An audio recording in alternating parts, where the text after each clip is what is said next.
Dear students, हम आप लोगों के लिए क्लास 7th में हिंदी ग्रामर में 3rd चैप्टर जिसका नाम है संधि पढ़ा रहे थे।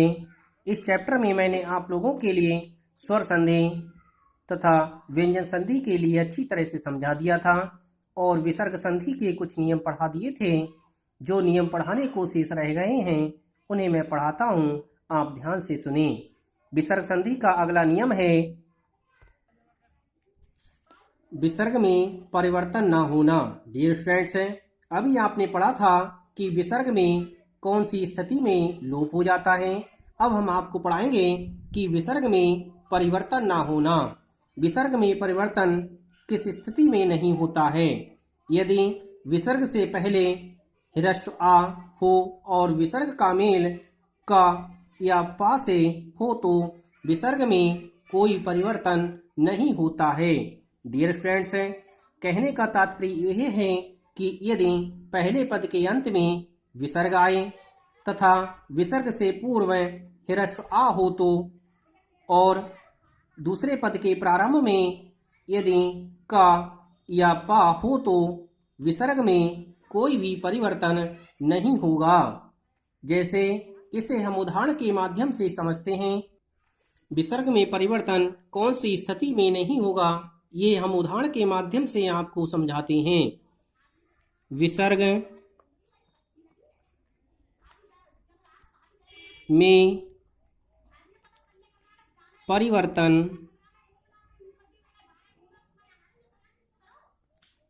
न होना।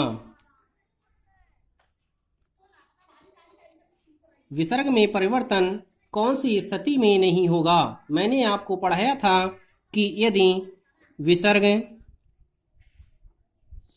के बाद का या पा आए तथा विसर्ग से पूर्व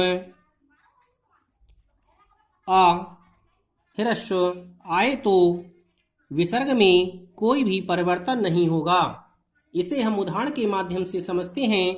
जैसे हमारा उदाहरण है अतः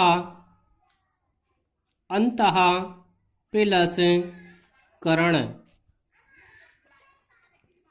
डियर स्टूडेंट्स, इस उदाहरण में अंतः शब्द के अंत में विसर्ग आया है तथा कर्ण शब्द के प्रारंभ में क व्यंजन आया है।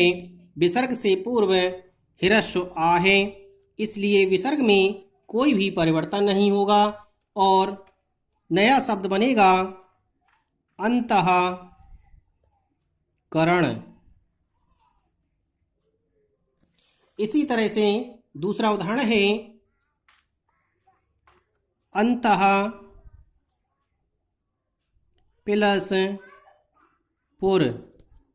डियर स्टूडेंट्स, इस उदाहरण में अंत शब्द के अंत में विसर्ग आया है तथा पुर शब्द के प्रारंभ में प व्यंजन आया है, इसलिए विसर्ग में कोई भी परिवर्तन नहीं होगा और नया शब्द बनेगा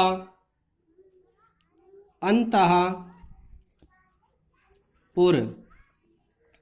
डियर स्टूडेंट्स, इस तरह से हमने देखा कि यदि विसर्ग के बाद क या प व्यंजन आए तो विसर्ग में कोई भी परिवर्तन नहीं होगा और नए शब्द बनेंगे अंतः प्लस कर्ण बराबर अंतःकरण, अंतःपुर प्लस पुर बराबर अंतःपुर।